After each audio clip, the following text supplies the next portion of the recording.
呢，一定有一个族群，他很想要喊一句话，就说：“我哪有时间啊？什么时候可以练习啊 ？”Hello， 大家好，我是主持人艺文。那根据呢体育署全国性的调查是显示，其实有规律运动的人每年都有增加，但是呢有规律运动习惯的上班族是比较少数的。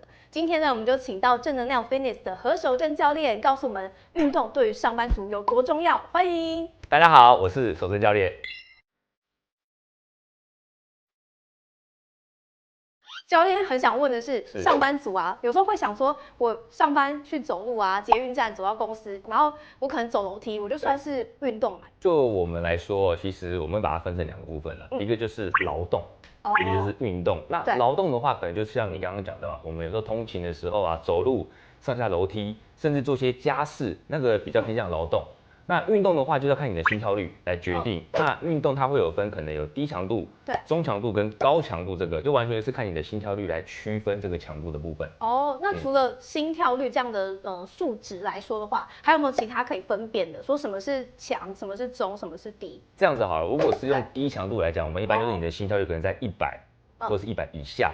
就像我在走路，但是有点点快一点点的速度的情况下，我还可以跟你聊天，对，然后我可以做我在做的事情，这叫低强度。好，那你稍微有点中强度，你的心跳率可能拉到120啊，或者是140，就是有一点点像做一些重量训练。可是像有时候做重量训练，你还是可以跟旁边的人可能微微讲话或者打个招呼这样子，就是像中强度的。高强度不太可能跟你讲话了，他的心跳可能拉到160，夸张一点180以上。可能是高抬腿啊，或者是折返跑啊，高强度的间歇等等，你是不可能跟他讲话的。对，所以很简单，你就是用你自己有没有办法在运动的时候去跟人家做一些聊天，来区分说这个强度到底是低、中、高。万一像你这样，你还是高强度，还是可以跟别人聊。也是啊，所以也不能这样算，就是而是用一般人。我觉得一般人的话，你就是抓，如果你的心跳率超过120或是140的话，我觉得就是已经差不多是中高强度了。那运动到底对我们有什么好处？这边就有一个爸爸，以前可能喜欢打篮球，那因为小朋友出生你也没办法打嘛，再加上之前膝盖有开刀，有带撕裂，所以体重就整个就是暴增。后来慢慢的接触到训练了以后呢，大概8到9个月之后，他的体重降了大概8、9公斤，而且他的体脂也降了大概6、7%，整个体态就是变成小1号。那关键是他的整个身体很健康，精神状态也很好。那刚刚讲到是生理方面嘛，心理方面的教练这边有什么案例吗？我有个学生，刚好也是我学弟他就是经营这是房地产，随随便便都是可能几百到几千万这样子的一个预算，压力很大，对，压力很大。然后他也是这样，就是做完然后很开心，然后我就觉得很纳闷，我就问他说，你这样子每天下班来训练很累，可是你还是都是做完，是为什么？那他给我的回馈就是跟自己做比较，你推起来以后，你那个成就感，是完全不一样的。当然可能跟工作上不同，而且运动完以后你会变壮嘛，男生就想要变壮啊，对啊，然后再加上运动完其实你会比较兴奋，他有时候去思考一些方向呢，会更清楚。守正教练这边呢，一定有一个族群，他很想要喊一句话，就说：“我哪有时间啊？我回家要顾小孩，然后又要洗衣煮饭、扫地，什么时候可以练习啊？”我觉得可以，大家就是时间互相调配一下，可能爸爸有时间，妈妈有时间的时候，一个人顾小孩，一个人训练，好都没有办法，所以也没关系，把小朋友拉过来。就是一起把小朋友带来训练，你除了可以增加彼此间的感情之外，因为现在小朋友很多人会看3C 嘛，可能是手机啊、平板电视、打电脑，对，那你利用这样的机会增加互动，然后逃离好了这种3C 的东西，他就比较不容易近视，你知道吗？这个又有运动，然后又不让他身体变得好像太多是在3C 上面，又很好，你看健康。那守正教练这边有什么几招可以教我们怎么亲子运动吗？今天准备的就是包含一点点的上肢，然后一点点的下肢，还有一点点的核心，都是很基础入门的，去教大家。好，那就麻烦守正教练咯。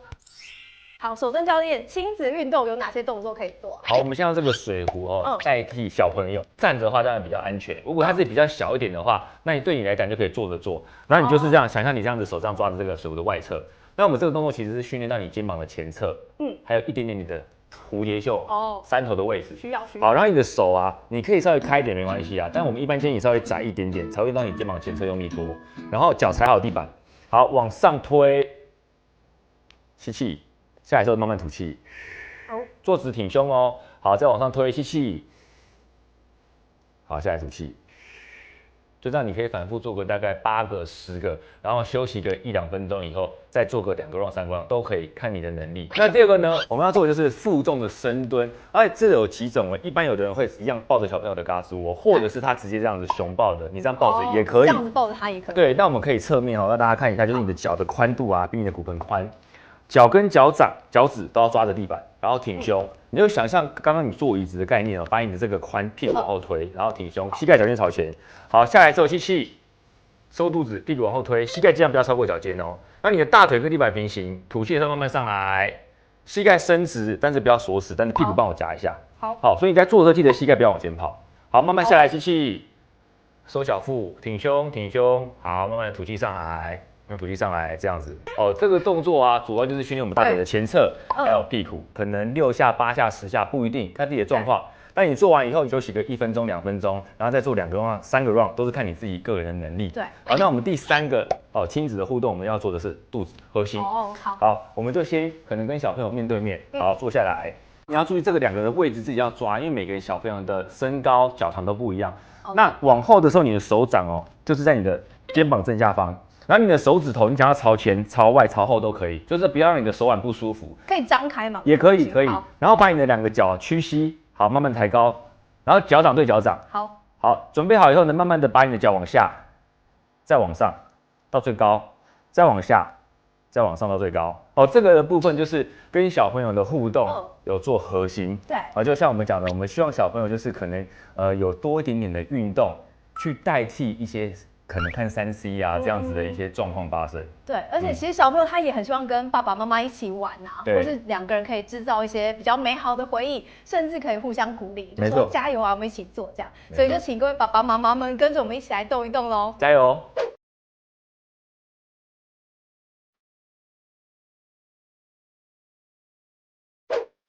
可以嘛？